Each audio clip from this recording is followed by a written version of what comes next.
Under every single essay, there are different possibilities. Now follow it to the T, sentence by sentence. Let's understand what these sentences are. If we analyze this question thoroughly, we need to understand the general topic, and they provide support to families. Definitely, yes, it could be financial support, moral support, and whatnot. End of the sample questions, but yes, not end of this video. There's hell lot of more things coming up. Okay, so what do I mean by this? Whatever you are being shown in the graph, that can become your overview paragraph, and then half of these changes you can describe in body para 1. Hello everybody, welcome back to PW IELTS and TOEFL Prep. My name is Vandana, and guess what? In this session, we are going to be diving deep into IELTS writing, but it's not a normal video that I'm doing for you here today. We are going to cover every single thing about IELTS academic writing, starting from scratch. I'll be dissecting every concept in small little details so that every doubt that you have in your mind gets cleared right away. So yes, everything is going to be covered, your task 1, task 2, whatnot. So let's get started, and here we go. The very first thing is we are going to cover task 1, which is report writing, and task 2, which is your essay writing. Both the tasks we are going to cover, we are going to see different types of questions, idea generation, planning, analysis, every single thing. So moving on, let's talk about essay writing first. Now, if you are somebody who is preparing for IELTS exam, you would know that in the writing module, there are different types of essays that you have to master if you want a high band score. Now, what are these types? So, we are going to dive deep into opinion essay. Another one is discussion essay. Then you have advantages and disadvantages essay. And you know what? Under every single essay, there are different possibilities. For example, we are going to cover 4 different possibilities of opinion essay, 3 different possibilities under advantages and disadvantages essay, and we'll cover problem and solution as well as direct question essay, and I'm going to show you sample responses also for both report and essays. Moving on. All right, let's quickly understand some important information here which you must not ignore. Number 1, essay contains more weightage as compared to report. Essay contains more weightage. It contains 66% of the writing module. That means a major chunk of your band score is going to come from task 2. So you should finish essay writing first on the day of exam and then move to report writing.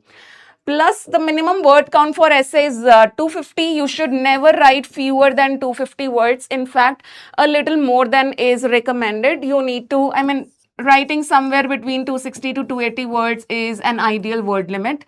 You need to use formal English only, no WhatsApp language, no informal English. And when we talk about informal English, there are contractions that we can't use. Contractions means shouldn't, couldn't, wouldn't, these kind of contractions. So you need to use the full form, which is should not, do not, does not, plus idioms, informal idioms like not my cup of tea. So those kind of things are just not allowed in the writing module. Moving on. See, you are given a total of 1 hour for your writing module, out of which it's recommended that you keep aside 40 minutes for your essay and 20 minutes for your report. Plus, another thing that you need to understand is that even these 40 minutes are not only for writing. In these 40 minutes, it's absolutely essential for you to keep aside around 3 to 5 minutes, the first 3 to 5 minutes to understand the question thoroughly and generate relevant ideas. Last 3 to 5 minutes to check your work. And if this is how you are proceeding, you will have somewhere around 30 to 32 minutes in your hands to write the complete essay. And honestly, I sometimes become very brutally honest with my students when I say that if you can't keep time aside for checking your work and for analyzing the prompt or idea generation, then probably be prepared to take the exam again. So these 2 steps are very important. Moving on, there's going to be a proper structure that you guys need to follow, and we'll understand that structure in detail today. And honestly, if you do not have relevant ideas in your essay, the task achievement score can go down to as low as 4 bands. Yes, that's true. And it can go down to 0 as well if there's no relevance. your structure is straight away connected to the coherence and cohesion criteria. But let's not bore you to death by talking about these technical terminologies. Let's move ahead. All right, so here you guys go with the structure. Now follow it to the T, sentence by sentence. Let's understand what these sentences are. So the very first paragraph is going to be the introduction paragraph. Inside introduction, your step number 1 is going to be paraphrase statement. Here you rewrite the information given in the prompt in your own language. That's it. So all you need to do is change as many words as are possible for you given in the prompt, and you are done and dusted. Do not waste a lot of time on paraphrase statement. And then comes your thesis statement. So in thesis statement, we simply answer whatever the question asks. Whatever the question asks.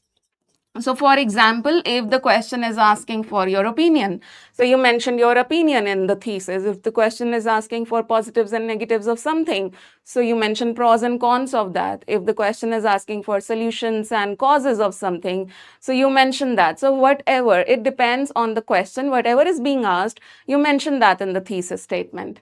And then in majority of IELTS essays, 2 body paragraphs will work absolutely fine. There are some rare cases, few cases where you need a 3rd body paragraph as well. But always remember, you cannot write fewer than 2 body paragraphs or more than 3 body paragraphs. That means it should never be 1 body paragraph or 4 body paragraphs. It can either be 2 or 3. Now, what goes inside body paragraphs? The very first sentence is topic sentence, where you write your main idea number 1. Main idea number 1 obviously will depend on the prompt. So for example, if they are talking about, let's say the question is talking about solutions to control air pollution. So whatever your idea is, it could be, reforms in public transport. That would be your main idea number 1, which would become your topic sentence. Now, once your main idea is written, now the main job starts. You know what the main job is, where your main band score lies? The secret is in the explanation, guys, which is idea development. If you are not explaining your idea, I will again be brutally honest, if you are not explaining your ideas, forget about a high band score, guys. You can write down a list of 10 solid solutions in that essay and still get stuck at 6 bands just because you did not explain. On the other hand, you can write just 2 solutions, but because you have explained them properly, you can touch that band 8. So it's as simple as that. And then you write a relevant example, but just remember that in the writing module, you cannot write personal examples. अपने भाई बंधुओं की stories नहीं बतानी है. It has to be absolute general. Now, the same structure is going to be followed in the second body paragraph as well.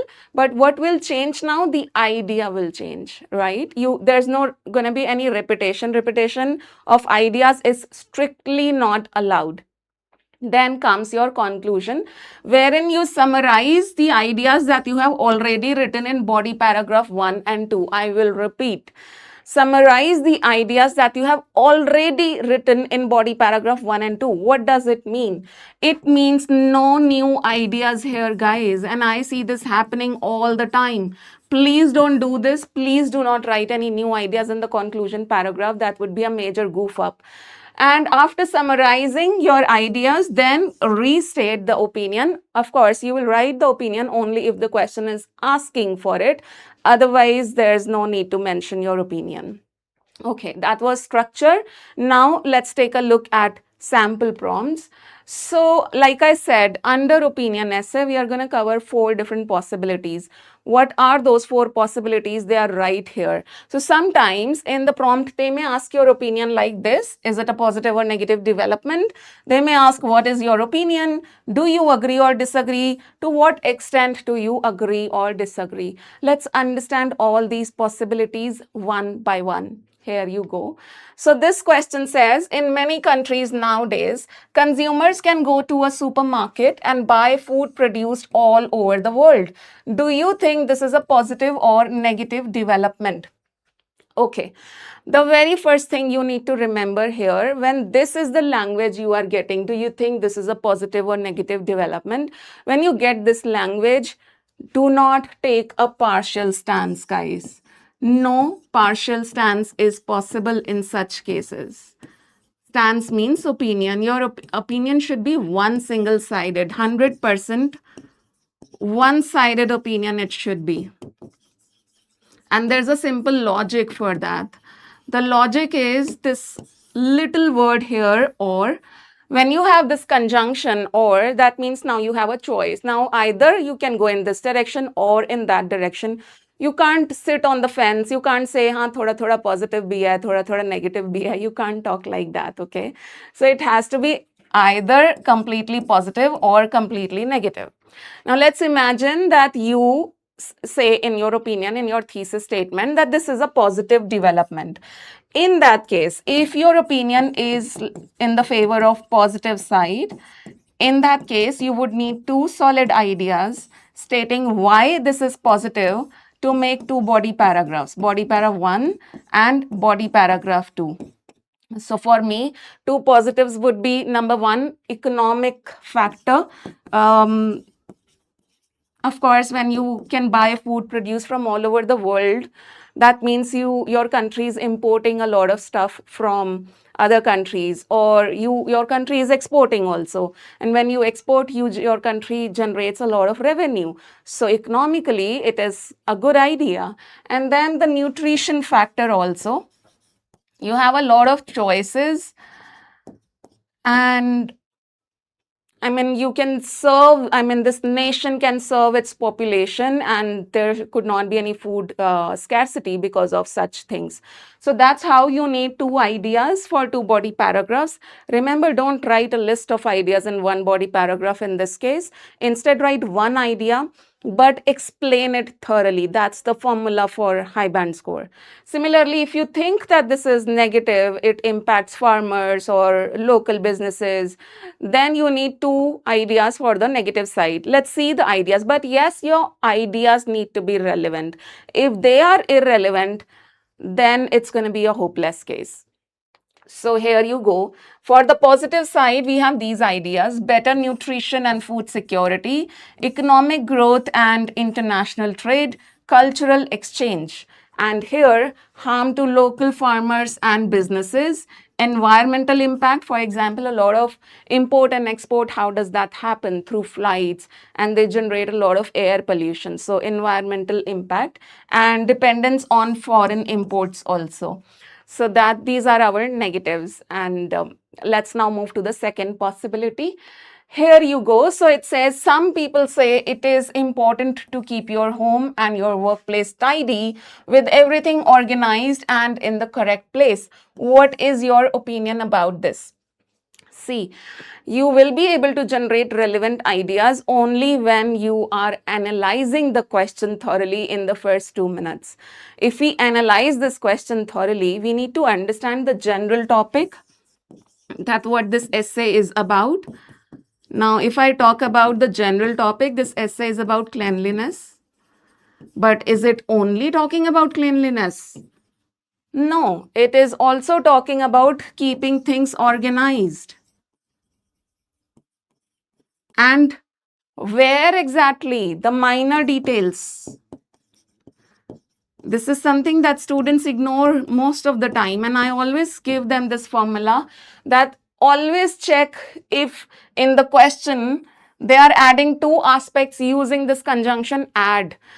So with this conjunction and, here we have two major aspects. They are talking about cleanliness of home and at workplace. This means your body paragraph 1 should be on home and body paragraph 2 should be on workplace. That's how you will be able to cover whatever is given in the question, and mind it, it's extremely vital to cover whatever is given in the question. This is number 1. Number 2, when this is the language, what is your opinion about this? You have an option now. You have a choice now. What is that choice?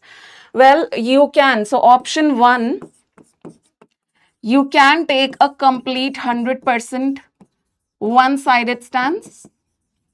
You can say that yes, it's a very important practice to follow, wherein your home and workplace are tidy and things are organized. I completely feel that it is an important practice. So 100% one-sided stance. In that case, like I said, body paragraph 1, you will justify why it's important for home, brings positivity, hygiene, that kind of stuff.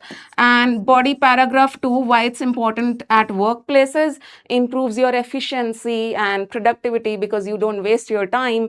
Ultimately, you are recognized and appreciated by your seniors as a result. So this is about your efficiency at work. Now, this is your option number 1. Option number 2 is where you say that, okay, I partially agree with this. So here you can take a partial stance. You can say, fine, this is important. And in that case, in the case of partial stance, you will say, fine, this is important to maintain cleanliness and things should be organized both at office and at workplace. I mean, both at home and at workplace. So now in body paragraph 1, you will explain why it is important for both these places, home as well as workplace. In body paragraph 2, you would contradict yourselves, sort of, wherein you will say that it's not always practical to maintain cleanliness and organization. And then you justify this side that why it's not always practical by giving a reason. And that reason could be that people are living very busy lives these days. And that is why it is not always practical. So these are your two options, 100% one-sided stance and partial stance, right? Both are high band score techniques. There is not one which guarantees a high band and other is easier, doesn't guarantee a high band. It doesn't work like that. Let's take a look at some ideas on this question. So if you agree that it's important, then these could be your ideas. Improves productivity and efficiency, reduces stress and creates peace of mind, promotes hygiene. And here, not always practical. Perfectionism wastes time and creates unnecessary pressure many times. So these could be the negatives if you are saying that no, it's not important to keep our surroundings clean. Right, moving on to the third possibility now. So it says the working week should be shorter and workers should have a longer weekend. Do you agree or disagree? Again, we have this little word playing its magic, or that means either you can now agree or disagree. 100% one-sided stance only, guys. You don't have any other option, right? So these things matter. Now let's see our ideas on this prompt. If we agree, what can be ideas? And if we disagree, what can be our ideas? Here you go. So if you are agreeing, it creates better work-life balance, environmental benefits because working professionals will commute less to their office, and higher productivity because when you have peace of mind, you can deliver better performance.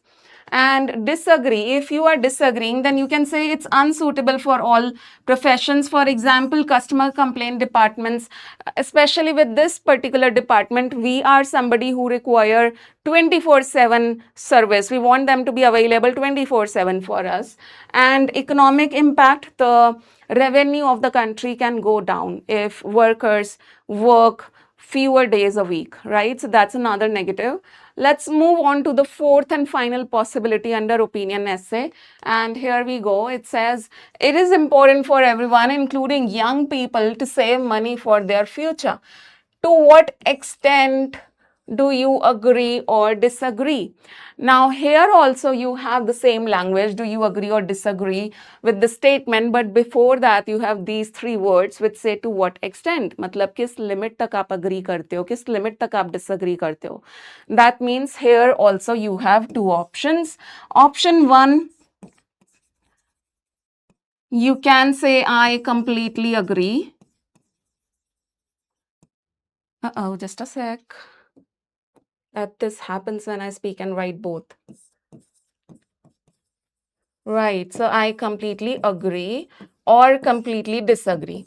And whatever your viewpoint is, whether you agree or disagree, both the body paragraphs will justify that one side.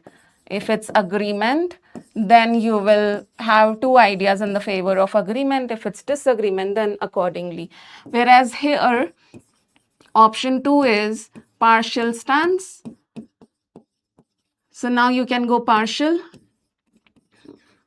and you can have two opposite viewpoints here. Body paragraph 1, you can say, fine, this has some positives. If this culture is introduced, if this is introduced, then this will have its positive, but at the same time, it will have its fair share of disadvantages also. So here you will talk about the positives of this culture, and here you will talk about the challenges that can come when we start following this culture. So sort of a little bit of contradiction would be there. Let's take a look at the ideas. Here you go. So if you agree, you can say it provides financial security and helps achieve future goals, develops financial discipline, and prepares for retirement. Disagree, young people should invest in personal development. Enjoying the present is also important. Now, if you want to take a partial stance here, rather than positives and negatives, the best possible way would be that yes, savings are important. Something like this. I'm writing in informal language, guys, but this is not how you write in the essay. Just to make you understand, your body paragraph 1 can say that yes, savings are important because blah, blah, blah, retirement planning and financial security and that kind of stuff. In body paragraph 2, you can say, but it's not so important for young people. Not for young people because they have their whole lives in front of them, wherein they can say, basically, they have a lot of time to save later. Right now, they should enjoy their lives, or if not enjoyment, they should, whatever they are earning, they should invest in upskilling themselves. So that's how it can be contradictory. Okay, I hope that made sense. Moving on, let's take a look at the elephant in the room, which is discussion essay. Here we go. It says many governments think that economic progress, okay, economic progress is their most important goal. Some people, however, think that other types of progress are equally important for a country. Discuss both these views and give your opinion. So in a discussion essay, you are always given two viewpoints. For example, viewpoint number 1 here says that economic progress is most important for a country. That means financial progress, financial prosperity. That's viewpoint number 1, that financial prosperity is most important. Viewpoint number 2 says no, there are other aspects also which are equally important. Now you need to discuss both these sides plus take a stance. You need to give your opinion that which side you are in favor of. Are you in favor of economic progress or are you in favor of other aspects, right? Number 1, you need to take a stand. Number 2, let's imagine that you are taking a stand in the favor of, right, let's imagine, what's wrong? You are taking stance in the favor of economic progress. In that case, you say that, okay, this is the most important factor and we can't ignore this, right? In that case, will you still discuss the opposite side? Will you still discuss the other viewpoint? Yes or no? The answer is yes. So the other viewpoint, which is other aspects, must also be discussed by you because that is exactly what is the question demanding.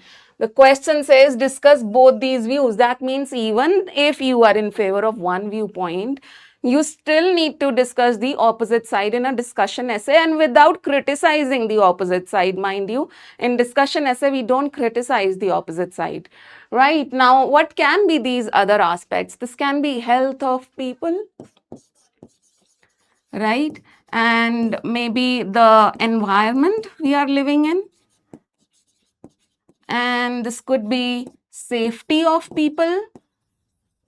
They feel safe living in that country.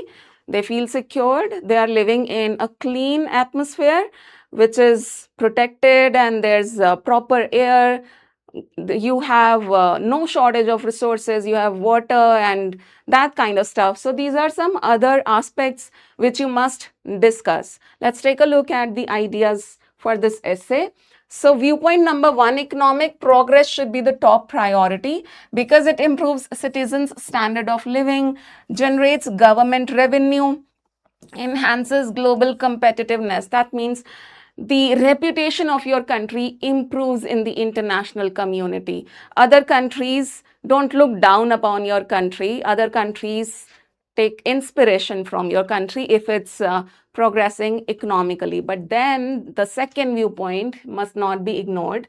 So this is talking about social progress. That means quality education, accessible healthcare, environmental progress, reduced pollution, or protect forests and biodiversity, sustainable urban planning. So these are some other aspects which must be discussed, right? Let's move ahead now to advantages and disadvantages essay. Like I told you, we are going to discuss 3 possibilities under advantage, disadvantage. Now, the very first possibility over here says, what are these? So there will be some information given to you and then they would say what are the advantages and disadvantages of this development, whatever the context is, right? That means this is pretty, I would say, easy and basic version, because here you don't have to do anything other than stating advantages and disadvantages. Secondly, guys, always keep your eyes open for the plural noun given in the question. For example, here you have advantages and disadvantages. So I always tell my students that if you write only one single advantage, you wouldn't justify here. So, and at the same time, if you write a list of ideas, then there wouldn't be proper explanation. So the best course of action in this case is taking 2 advantages and 2 disadvantages, right? The second possibility, let's take a look. So it says, do you think? So here your opinion is being asked along with pros and cons. So it says, do you think the advantages outweigh the disadvantages? Now, outweigh means you need to tell the examiner that which side is more dominating for you, which side is stronger for you. Is it the advantageous side or is it the disadvantageous side? Firstly, you need to take a stance by telling that, okay, this side is more dominating, firstly. Secondly, you still need to form one body paragraph on advantages and another on disadvantages with that 2:2 ka ratio, right? So now you need positives and negatives also, and your opinion also needs to be very clearly stated. That's our second possibility. The third one says, are there more advantages or more disadvantages? Now here also they're asking your opinion. If they're asking your opinion how this is different from the second one, the difference is this is going to be one-sided essay because of this conjunction or. If you say there are more advantages, then both the body paragraphs will be on advantages. If you say there are more disadvantages, then both body paragraphs on disadvantages. Let's take a look at these questions. So number one, it says in the past, most working people had only one job. However, nowadays more and more people have more than one job at the same time. इसके लिए पता है एक idiom होता है. When you do more than one job at the same time means you are moonlighting. That's the idiom, moonlighting. Anyway, come back here. So they are saying what are the advantages and disadvantages of having more than one job. So they're simply asking the positives and negatives here, the pros and cons. So one body paragraph for positives, another for negatives. Let's take a look at the ideas. So the positives are higher income, of course, and skill development and career growth, because when you work for different job profiles, you develop different skills. And here disadvantages, poor work-life balance definitely, and physical and mental health problems because of a lot of pressure that you are taking. Right, so that is it. Very easy type of essay. Now let's take a look at the second possibility where your opinion is also asked. So it says here, in many countries, people are now living longer than ever before. Some people say an aging population, that means elderly people in a society, creates problems for governments. Other people think there are benefits if society has more elderly people. Do the advantages of having an aging population outweigh the disadvantages? सबसे पहले तो opinion बताना पड़ेगा कि भाई if you have elderly, a lot of elderly population in your country, in that case advantages are more dominating or disadvantages are more dominating. And do not worry about your opinion. You can be honest. I mean, the examiner is not going to judge you on your opinion ever. They are only concerned with your language skills. So if you say that there are more disadvantages of this development, nobody is going to judge you, okay? So don't try to sound politically correct. Go with whatever you feel you have solid ideas for. Think like that I have solid ideas for this side. This is going to be my opinion, okay? That's how. So firstly, you need to take a stance that whether advantages are more dominating in this case or disadvantages are more dominating. And then you need two body paragraphs, one for each of the sides. Body paragraph, one for advantages, another for disadvantages, right? Again, with 2:2 ratio. It can be 2:3 also, whatever side you are in the favor of. You can, I always tell my students for solid explanation for the side that you are in favor of. So basically, iska logic ye hai, if you are saying that, oh, okay, there are more advantages of having more elderly people in a country, then those advantages should sound substantial. Then the advantages paragraph should look stronger than the disadvantage paragraph. That's the thing. If it's sounding weaker, if it's not sounding convincing, that will impact your task achievement score. Okay, moving on. Look at the ideas. Advantages. Elderly people contribute valuable knowledge and experience, and therefore they can mentor others in society, like they can teach or coach others in society. And they provide support to families. Definitely, yes, it could be financial support, moral support, and whatnot.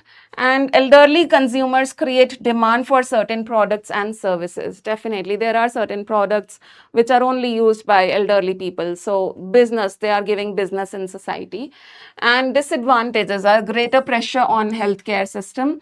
Although recently I was in a class where in that class I had a doctor student and we were discussing this topic, and I mentioned this disadvantage that one of the disadvantages is that there's more pressure on the healthcare industry. And she very honestly told me that no, ma'am, it's not pressure, it's business that we are getting. And that was like another viewpoint. I mean, this could be turned as an advantage also. That, I mean, it sounds, I'm sounding brutally honest right now, but that was an eye-opener discussion when she said that when we have a lot of elderly people in society and they fall sick, healthcare industry gets a lot of business. So this can be turned into advantage side also. But for me, I have taken it as a disadvantage here because a lot of pressure on healthcare industry. Okay, anyway, next disadvantage, increased pension and welfare cost. Of course, government has to provide pension to elderly people. So that means financial stress. Ultimately, this is going to come from the taxpayers. And delayed retirements, which again creates more competition in job market. So this is also a very solid disadvantage. Moving on to the next possibility now. So the question says, one of the consequences. Now students do get confused in this question so many times. Understand the question thoroughly, guys. It says one of the consequences of improved medical care is that people are living longer and life expectancy is increasing. Are there more advantages or more disadvantages of this development? And when I ask my students their ideas on this topic, they start giving me positives and negatives of improved medical care. But guys, this question is not talking about, they are not asking positives and negatives of improved medical care. So always understand the question properly, because if your ideas are irrelevant, then task response score ka to bhagwan hi malik hai, right? Anyway, so this question is saying one of the consequences of improved medical care is that ke baad jo likha hai, that's your main context, is that people are living longer and life expectancy is increasing. That means average lifespan लोगों का ऊपर जा रहा है. For example, if earlier they were living till 60 years, now they are living till 75 years on average. उसके positives negatives पूछे जा रहे हैं आपसे, that again same context हो जाएगा ये, that you have more elderly people in society. If you understand this question, you would know that this question is telling you that if there are more elderly people in society because of improved medical care, what are the positives and negatives? So the same ideas that we discussed here are going to be suitable for this question also, number one. Number two, now you are not going to discuss both the sides. Now, whatever you are taking a stance towards, if it's positives, discuss the advantages. If it's negative, discuss the disadvantages only. Right, moving on. Next one is problem and solution essay. इसकी भी बहुत सारी possibilities होती हैं. Let's take a look at one of them. So it says some children spend hours every day on their smartphones. Why is this the case and what can be done about this situation? The moment you see why means they are asking for reasons. Reasons means कि ऐसा क्यों हो रहा है भाई, reasons बताओ. Right, and here of course they are talking about solutions. Remember, in problem solution, they can ask anything related to that problem, not necessarily every time reasons and solutions will be asked. They can simply give you one question stating that how can this problem be resolved, or they can simply say what action can be taken by parents and their school teachers. That means now they are only asking solutions, but tell the solutions from parents side and solutions from school teacher side, no reasons. So always understand what exactly is being asked in the question. Now here you have reasons and solutions which are being asked. Let's take a look at some ideas here. So reason number one, smartphones provide constant entertainment. Reason number two, parents rely on smartphones as a convenient distraction. Reason number three, online learning and digital education. So these are our reasons, and coming to solutions, parents should set clear screen time limits. Schools should educate children about responsible technology use, enrollment in alternative activities. So if they are occupied in other activities, how the hell are they going to get the time to waste while doom scrolling? So that is also one good solution in my eyes. Okay, moving on. The next one is direct question essay.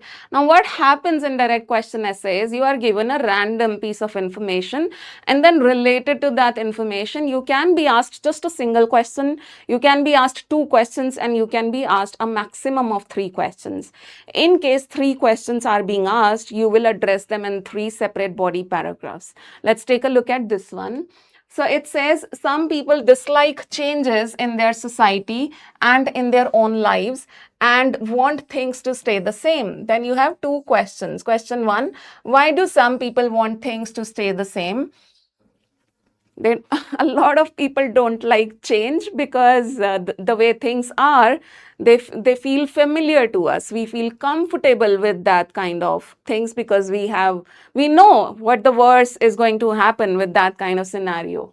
And the second question, why should change be regarded as something positive? So give reasons that why change is positive. Let's take a look at the ideas here.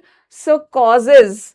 Why do some people want things to stay the same? Because there's fear of uncertainty. When you do not know what's going to happen after the change, it brings a certain sense of fear and emotional attachments to tradition and routines. Absolutely. Previous negative experiences, when you have had a change last time, it did not go well. So those kind of experiences also create fear in your mind. And why should change be regarded as something positive? Because change drives personal growth. Change helps solve existing problems. Absolutely correct. All right, with that, I think we have come to the end of the sample questions, but yes, not end of this video. There's hell lot of more things coming up. Let's take a look at one sample essay, and before that, let's take a look at the prompt. So I'm going to show you one complete sample on one prompt. Let's take a look at the prompt first. So it says many aspects of the way people dress today are influenced by global fashion trends. Global fashion trends. How has global fashion become such a strong influence on people's lives? This is our question number 1. Do not ignore this. This is going to be addressed in body paragraph 1, that how exactly global fashion has a strong influence on our lives. How do we know that what is the trend which is currently running in Paris? How? So that is our question number 1. Number 2, do you think this is a positive or negative development? This is going to go in body paragraph 2, and this very clearly is asking for your opinion, right? So let's take a look at the sample introduction paragraph and let's understand ideas along with it. So the very first statement here is my paraphrase statement, wherein I'm saying the same thing which the question is saying. I'm saying in recent decades, clothing choices around the world have become increasingly shaped by global fashion trends. Same thing which the question says, but in different words. And then the first question, that why exactly or how exactly it has had a strong influence on our life. So here you go. International celebrities and digital media have made it possible for styles to spread rapidly across countries. So how exactly we are now so influenced by global fashion? Because of digital media and international celebrities, we have the exposure. We know what is happening in different parts of the world. And do you think it's a positive or negative development? Well, while some people argue that this phenomenon undermines local traditions, that means for some people it's negative. I believe that the growing influence of global fashion is largely a positive development. So in my eyes, it is a positive development.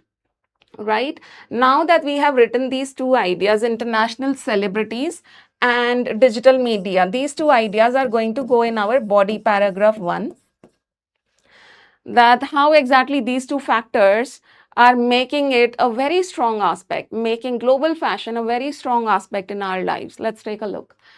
So I'm saying one of the main reasons global fashion has gained such a strong influence is the rise of the internet and social media. Idea number 1, and now it's the explanation of idea number 1, wherein I'm saying platforms such as Instagram and YouTube allow fashion trends to reach millions of people within a matter of hours. More explanation. Consumers are constantly exposed to the clothing choices of celebrities and public figures from different parts of the world. So till here, it's my idea number 1 and its explanation, and then starts the second idea, wherein I'm saying, in addition, multinational fashion retailers have expanded their operations internationally, making the latest styles accessible to consumers regardless of where they live. So they are operating internationally. They have platforms. We can order products from international market. We have online platforms to do that. And then comes the explanation. I'm saying as a result, people are more aware of global trends than ever before and are increasingly inclined to adopt them. Two ideas with explanation, right? So that's, I mean, explanation cannot be ignored. That's what I'm trying to say. Let's move to body paragraph 2 and justify why this is positive for me. Let's see what I am saying in the favor of positive side. So I'm saying I believe this development is beneficial overall. Why? I'm now giving the reason. I'm saying this is because global fashion encourages cultural exchange by introducing people to designs and fabrics originating from different regions.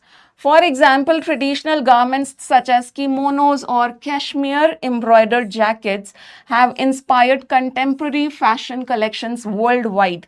Contemporary means modern. So cultural aspects like cashmere embroidery or kimonos are now being used in modern fashion. So that's cultural exchange, idea number 1. And then I'm saying this exchange promotes greater appreciation for cultural diversity rather than isolation. So the culture, people are celebrating each other's cultures. They are accepting each other's cultures. So there's that broad-mindedness that people have.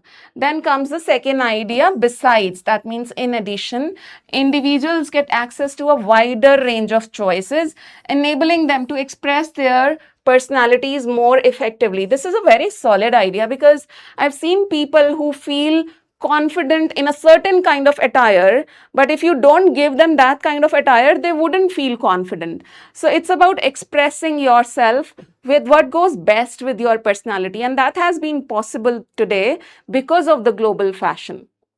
And then I'm explaining it by saying, instead of being restricted to local styles, consumers can select clothing that reflects their tastes and their lifestyles. So if somebody has a certain kind of lifestyle, but that person is not getting that kind of clothes, then the person wouldn't feel confident or happy. So it's just like that. Moving on to the conclusion paragraph. Now we are going to summarize not all the 4 ideas that we have written in these 2 body paragraphs. We are going to summarize 1:1 ka ratio is just works fine. Let's take a look. And yes, we'll restate our opinion also. Here you go. It says, in conclusion, global fashion has become prevalent today largely due to social media. So this is being answered. Why? Social media, one idea. Although it poses some challenges, I believe its ability to promote cultural interaction makes it a largely positive development. So I'm again stating that it's positive. Why positive? I'm giving a reason also that I stated in the second body paragraph, which is cultural appreciation, cultural acceptance of each other's culture. That's what I'm restating here. With that, we have come to the end of task 2, but task 1 starts now. Okay, so now let's talk everything related to report writing. Okay, here we go.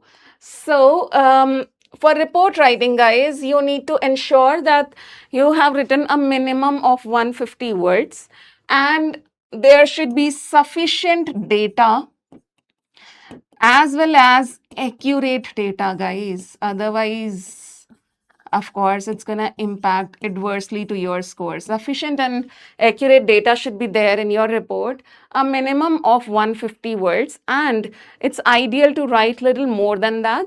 Somewhere around 160 to 180 would be a decent possibility. Okay, again here also formal English only, no contractions, no idioms, terminologies like etc or stay at home moms, office goers, kids. These are informal terminologies. So proper structure, we will understand that structure thoroughly, and stick to factual information. Oh my god, this is super important. Okay, so what do I mean by this? Whatever you are being shown in the graph, whatever you are being shown in the visual input, we will see the different types of graphs, but jo bhi wahan dikhaya ja raha hai, whatever is being shown in those graphs, you need to mention only that in your report. You are not supposed to put your own logic, you are not supposed to put your own opinion over there. Keep your opinions for essays, not for reports, okay? Stick to factual information means stick to the information which is being shown in the graph, nothing here and there, okay? Now let's take a look at the structure. Here you go. 4 paragraph structure. The very first paragraph is going to be introduction. And in the introduction, you are simply going to paraphrase the information given in the prompt. That means you will rewrite it in your own language. And that is it. In the introduction paragraph, we do not write anything else, and please do not try to make it a bulky introduction. That will go against you. Introduction needs to be crisp. So only the paraphrase statement, that means rewrite the information given in the prompt. Overview paragraph is so crucial to understand. Okay, so what have I written here? Mention the most prominent features. Prominent means the most striking features. Striking means the important ones, the most important ones. Now the question is, if you have seen my earlier videos, you would know what I'm going to ask. The question is, how would you understand that this is an important feature, but that's a boring one? And this is important, this should go in overview, but that is boring, this should not go in overview. How will you understand that?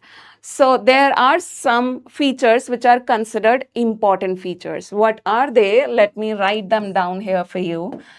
So focus on highest categories, and stay tuned if you do not know what are highest and lowest categories. If you think what the hell I'm talking about, stay tuned for another 15 minutes. Everything will start making sense to you. So yeah, focus on highest and lowest categories. Focus on exceptional cases. exceptional cases. In the case of line graphs, we talk about trends. Major changes in the case of maps. These are some important features. Now, two rules. Two rules that I always tell my students. You should never forget those two rules about the overview paragraph. Rule number 1 is no data, guys. You will write important features, but without any data. That's rule number 1. And rule number 2 is you will write a maximum of 2 to 3 features, not more than that. Right, so ऐसा नहीं करना है that you are writing highest also, lowest also, exceptional case भी लिख दिया, trend भी लिख दिया, सब कुछ लिख दिया. No, just stick to 2 to 3 maximum features in the overview. Again, overview also needs to be crisp. You cannot make it bulky. Once you are done till here, then you move to the first body paragraph where you mention the major features along with data. Body paragraph 2, mention the contrasting or remaining details along with data. Basically आपको जो भी दिखाया जा रहा है, जो भी data दिया हुआ है, आपको जो भी कैटेगरीज दी हुई हैं आपको ग्राफ में, उसको आपको 2 पैराग्राफ्स में डिवाइड करना होता है. And when you do that, you need to do on the basis of some logic. One logic can be that, okay, I will put highest and lowest, contrasting features in my body para 1, highest and lowest in my body para 1 along with data, and remaining in my body para 2. So that can be one logic. Another logic can be, okay, I will put similar features in my body para 1 and the other remaining in my body para 2. So you see what logic works for you, and you'll also understand when I show you some graphs, right? So this is the structure. Now let's take a look at some visual inputs, right? So what are different types of visual inputs? So for example, you can be given a bar graph on the day of exam. This is important to understand, so please listen up. Number 1, you can be given bar graph, you can be given a line graph, it can be a table, it can be pie charts as well, and you can also be given a process.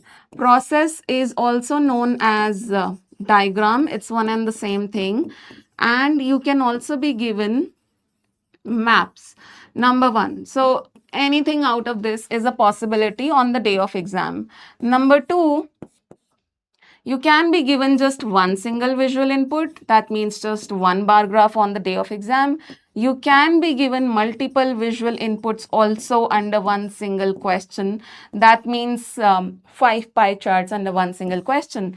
You can also be given a combination of different visual inputs, that means they give you one table or 2 pie charts, or they give you a bar graph and a line graph. So that kind of stuff, a table and a line graph. So it can be combination of different charts as well, right? So that is about different types of visual inputs. Now let's see these visual inputs. Let's see the sample prompts. So here you go. Number 1 is this beautiful bar graph that we have. It says the bar chart below shows the net worth of the UK from 2000 to 2010 according to 3 different sectors. What are these sectors? Households, business, governments, and UK total is the 4th one. One mistake that students sometimes do is they don't cover all these given categories. They would talk about 2 to 3 out of 4. No, please cover all the categories in your report. Number 1. Number 2, you need to quickly, in the first 2-3 minutes, you need to quickly analyze the question. How would you do the analysis in first 2-3 minutes? You need to focus on what is given on x and y axis along with, of course, reading the question. Once you have read the question, now focus on x and y axis. For example, here you have been given the timeline. So this data is from 2000 to 2010. Past ka data hai. That means now you are going to use past tense in your report. This report needs to be written using the past tense. It can be present for others, it can be future for others. Okay, so always understand according to the data. And here you have been given the net worth in billion pounds. So that's your unit. Notice the unit that you have been given, which is billion pounds. Okay. Now that you have understood what is given, you have 4 categories. So see how many categories you have been given. Okay. And after that, a very simple way of analyzing your data is to focus on highest and lowest categories. एक बार आपने ये दोनों side में कर दिया ना, बाकी चीजें अपने आप समझ में आने लगेंगी. So for example, here if you see the highest category, the most flourishing category, which was making the most amount of money, that is this orange one, which is households, right? So here we can see a clear trend for the household sector. It kept on increasing, minor fluctuations here and there, but overall increment. So that's the highest category. Now, what is the lowest one? Lowest one is this, businesses. And businesses is also our exceptional case here. This is also our exceptional case. अब ये exceptional case क्या होता है? Exceptional case ये होता है कि भाई your all categories are going in one similar direction, but there is one single category which is going in the opposite direction. For example, here households flourished, they made money. Okay, then your government sector was also in positives, above zero, although it was constant, but it was also making money. It was not running into losses. Even the UK total kept on increasing consistently. It was only the businesses which were running into losses because you see them below zero. So throughout the period, they were running into losses. So this is your exceptional case here. Okay, now that you have zeroed in on highest and lowest, ki household highest, lowest or exceptional is business, other two are very clear and easily understandable for you. So that is how you quickly understand the graph in 2 to 3 minutes. Now you need to plan that what exactly is going to go in which paragraph. Introduction में तो आपको सिर्फ paraphrase करना है, ठीक है. Overview में आप highest and lowest categories डाल सकते हो जो आपने अभी already देख लिया. The only thing that now matters is how you are going to divide these 4 categories into body paragraphs on the basis of what logic. Let's take a look. So paragraph 1, introduction, paraphrase the question. Paragraph 2, in the overview, households highest, businesses negative, overall upward trend despite minor fluctuations, 3 features. Then paragraph 3, positive value sectors, UK total and households.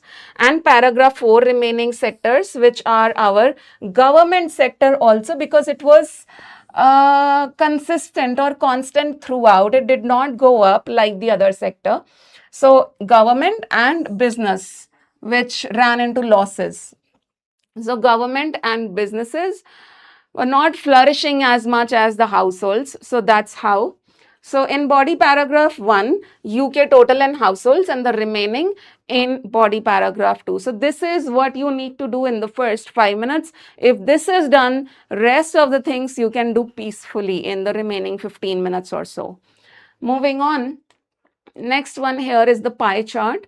Let's read the question. It says the charts below show the average percentages in typical meals of 3 types of nutrients, all of which may be unhealthy if eaten too much.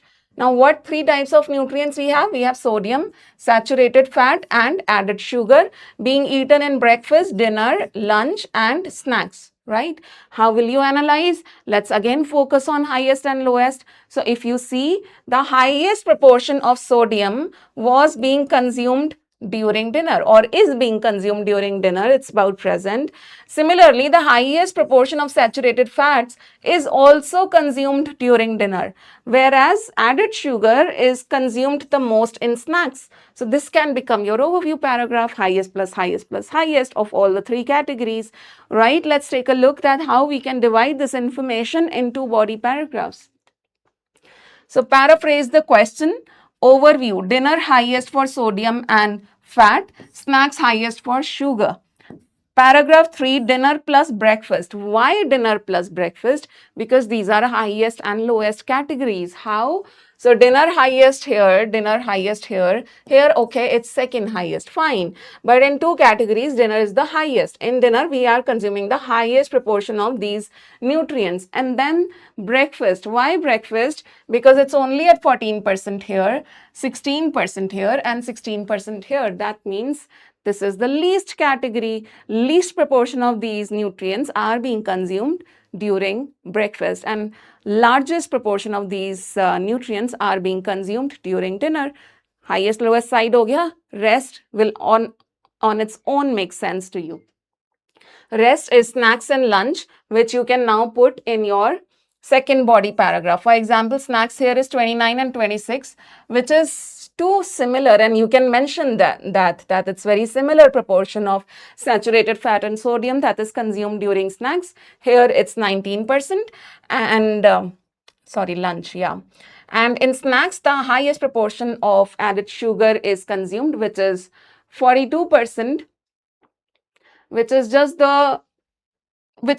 twice as much as saturated fat. So this is a nice comparison you can do. Twice as much as is eaten as is consumed.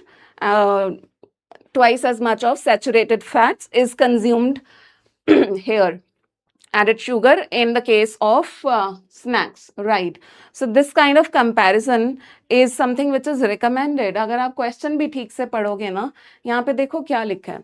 Summarize the information by selecting and reporting the main features and make comparisons where relevant. Okay, so wherever possible for you, make comparison. Moving on to the next one, it's the line graph over here. And it says the graph below shows the number of tourists visiting a particular Caribbean island between 2010 and 2017. So this orange line is showing you the total number of tourists, which kept on increasing consistently. And from 2016 to 17, there was a sharp increment. Firstly, we can see that. Secondly, we have a sort of contradiction here in the remaining two lines. For example, the green one, visitors staying on cruise ships also, after a slight fluctuation initially, this number kept on increasing consistently. Whereas the ones who were staying on island, that number after initial increment, it stabilized, then it reduced, and then it still started going up, but this time it started going up very gradually. So how can you describe this trend in your body paragraphs? This is how. Paraphrase the question. Overview, total visitors increased significantly, cruise ship visitors grew rapidly, island visitors rose then stabilized. So sort of telling the trend of all the three lines. In line graphs, we talk about the trend. And body paragraph 1, island visitors plus cruise ship visitors. Cruise visitors overtook island visitors in 2016. Basically, these two lines. And total visitors in body paragraph 2. So that's how you can divide your information. And yes, here, this point where they are surpassing the number of visitors staying on island. So that point is also something important that you can mention. Moving on. Okay, table. Now we have three tables here. It shows, the first table below shows changes in the total population of New York City from 1800 to 2000. The second and third show changes in the population of the 5 districts of the city: Manhattan, Brooklyn, Bronx, Queens, Staten Island, over the same period. If you want a complete sample report on these three tables, I have done a YouTube live on that. Post in the comment section and I'll get the link posted to you guys if you want a complete sample on this question, right? Now, what's happening in these three tables? Here you have all 5 districts, population of the entire New York City, which comprises all these 5 districts. What are they? Manhattan, Brooklyn, Bronx, Queens, Staten Island. So पांचों का मिला के total population New York City का ये बनता है. For only Manhattan, these are the numbers, and the remaining 4 districts, these are the numbers, right? So they have given percentage also. Now, what we can see here, we can see that firstly, sharp increment over the years in the total number of population, that it just went up significantly, right? Drastically. Now, Manhattan had the highest proportion of citizens in the year 1800, which were 76%. And in brackets, you can give the numbers like this, 60,515. And the remaining, you can, without mentioning all the numbers, if you just say the remaining were in the other 4 districts, so it is obvious to understand that 76 यहाँ पे है तो 24 वहाँ पर होगा, right? So that's obvious to understand. So that's how. But when you see the other years, this really jumped to the numbers really jumped, and here also the numbers really jumped. But by the year 2000, here in Manhattan, we did not have the highest proportion. Honestly, it reduced a lot. From 54, it came down to 19. But here, if you see, a jump of almost twice as much. पूरा double हो रहा है, पूरा तो नहीं, almost double हो रहा है, right? So now by 2000, other 4 districts had the major proportion of population living in the other 4 districts, right? So that's how you quickly analyze the data. And let's see how we can divide this in different body paragraphs. So here we'll paraphrase the question. In the overview, there's going to be total population rose sharply. Population distribution shifted from Manhattan to other districts. So from Manhattan to other districts, right? Population figures from it, year 1800 and 1900, when the population was higher in Manhattan as compared to other districts, that can be mentioned here in body paragraph 1. Obviously, all 3 tables will be mentioned. And here, body paragraph 2, only the year 2000 can be mentioned, because the trend can be, we can see the reversed trend here, right? So that's different. Okay, moving on now to the maps. Okay, now see, the following maps show the changes that have taken place in the center of a town since 1700. Number 1, this is a map of 1700. This is the town center today. So what tense will you use to write this report? To describe this map, you need past tense, and to describe this map, you need present tense. Sometimes they give you 3 maps of the same area with past, present, and future developments, right? So in that case, you need to use all 3 tenses. So be careful of the tense usage. Now here, if you see, a lot of development has taken place. This entire green area, which is written as Goody Farm, has been converted to something, it is urbanized. You have a huge car park here, a lot of houses here, and the green place has reduced. Similarly, if you see this lane is pretty narrow, but now in the present, this has been converted to a full-fledged highway sort of stuff, and the green area has been reduced substantially. Similarly, the green area here also has been reduced substantially, and urbanization has taken place. Substantial number of houses or blocks of flats we can see, and we have a Market Street over here, which is, again, earlier it was pretty narrow here, but now it has been broadened. Here, hotel, Market Square, church, and High Street. Here, hotel has been widened. It has expanded. Market Square and church are still there, but we have a roundabout now that has added over here. High Street, still there, a little narrowed though. Here in this area, narrowed, we have a Stegel farm here, if you see. In the past, we had Stegel farm, but that has reduced to a great extent now. And we have a road here known as Stegel Road, which is a very wide road, and addition of traffic lights is also done over here. So this is how you have to quickly check the changes. More changes are there. For example, here, southeast side, you had houses and a lot of green space, which is now converted to supermarket, and the green space has been eliminated entirely. Plus here you had shops and fields, but now we do not see any fields. We only see shops and houses. So a lot of urbanization has taken place overall, and a lot of fields and green spaces have reduced. That can become your overview paragraph. And then half of these changes you can describe in body para 1, remaining half you can describe in body para 2, but you have to do that with a lot of coherence. That means logical connectivity. Suddenly you are talking about Goody Farm, then you are jumping to Stegel Farm. That would not be recommended. Maybe you can take west side in one paragraph, maybe west and north in one paragraph, east and south in, so these 2 sides you can take in body para 1, and these 2 sides you can take in body para 2. Center you can just fix in any of the body paragraphs. So it has to be well connected rather than abrupt jumping from here and there. plus whatever changes you are reporting, you need to report them with the directions that in this direction earlier we had this, however now we have this, right? So directions are also important. So what we can do, paraphrase the question in the first paragraph. Overview, town center became more urbanized. Farms and fields were replaced by residential and commercial developments. Road infrastructure was expanded. So pretty much the same thing that we discussed.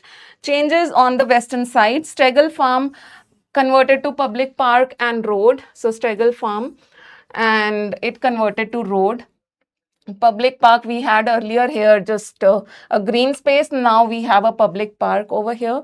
Houses, new traffic lights. So now we have houses also along this road and new traffic lights. And paragraph 2, changes on the eastern side. Goody Farm, car park stable. So for example, here we had this farm, but now we have a huge car park with a lot of houses, blocks of flats, houses, supermarket, roundabout added. So that roundabout, that supermarket. So basically you have to report all the features in the case of map. Do not skip anything. The center, this also needs to be reported. Fit that in any of the body paragraphs. Like I said, out of the 4 directions, you have east, west, north, south. Maybe you can take west and north in one body paragraph and south and east in body paragraph 2. That's how you can do the division. Moving on. Okay, we have a combination chart here of a table and 2 pie charts. Let's take a look at the question. It says the table and charts below give information on the police budget for 2017 and 18 in one area of Britain. The table shows where the money came from and the charts show how it was distributed. So they are talking about police budget in these 2 years, past tense, 2017 and 18. In million pounds. So these are your sources where the money came from. Overall, the money increased. Now, if you see the largest portion, it was by national government. But if you see the largest increment occurred in local taxes. From 91.2 million, it went up to 102.3 million. However, in this case, it just increased by 2 million, right? Other sources were almost the same, negligible change.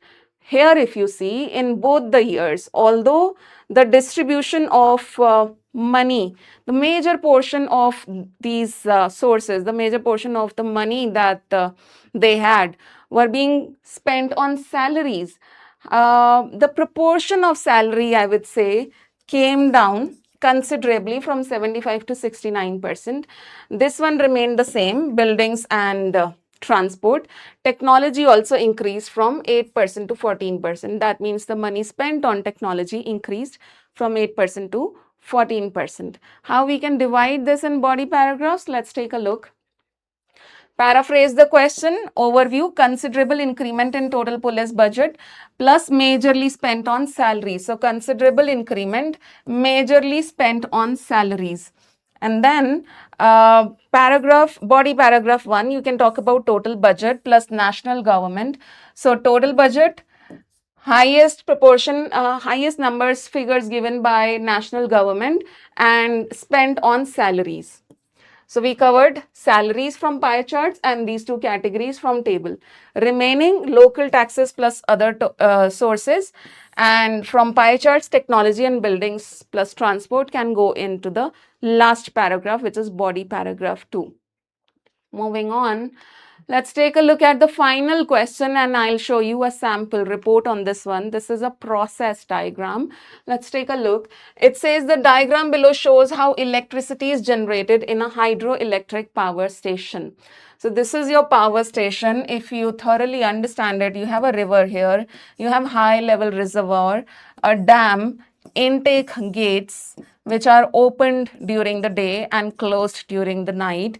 Flow of water is downwards during the day where it just goes towards turbines, and these turbines are rotated and electricity is generated with the help of a generator, and then it's transferred to power lines through which it is distributed in the national grid. And after this process is done, the remaining water is collected in low level reservoir. So this is the day step which is taking taking place. At night, this low level water goes back up. It is pumped back up to the high level reservoir. That is the nighttime stage. So electricity generation is done during the day and water is pumped back during the night. That is what you can write in the overview paragraph. Let's take a look at this one. So, you'll paraphrase the question in overview. It's a cyclical process. Electricity generated during the day. Water is pumped back at night. Two major features. Paragraph 1, body paragraph 1, talk about the daytime stage in detail. High level reservoir, the water goes to turbines. Generator helps in generating the electricity. From national grid, it is then distributed and the water is collected in low level reservoir. And nighttime stage, water pumped from low level reservoir back to high level reservoir. Intake is open during the day but is closed during the night. Let's take a look at the entire report that I've got for you on this one question. And here you go with the introduction paragraph. So I'm saying the diagram illustrates how electricity is produced in a hydroelectric power station. That's it, guys. Digest this piece of information that your introduction is going to be crisp. You will not write any fluff, any unnecessary information doesn't go.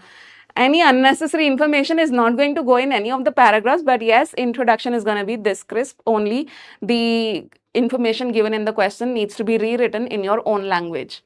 Moving on to the overview, it says overall the process is cyclical and consists of two distinct phases. During the day, water is released from the upper reservoir to generate electricity, while at night the flow is reversed and the water is pumped back to its original location for reuse. Again, the day and night steps are written in overview. Moving on. Body paragraph 1. During the daytime, river water held in the high level reservoir is released by opening the intake gate. It then flows down a channel, this is a channel, through a power station. Sorry, towards the power station. This is your power station. As it passes through the reversible turbines, they drive a generator which produces electricity. They drive a generator, these turbines, which produces electricity. The electricity is subsequently, what do you mean by the word subsequently? Means after that.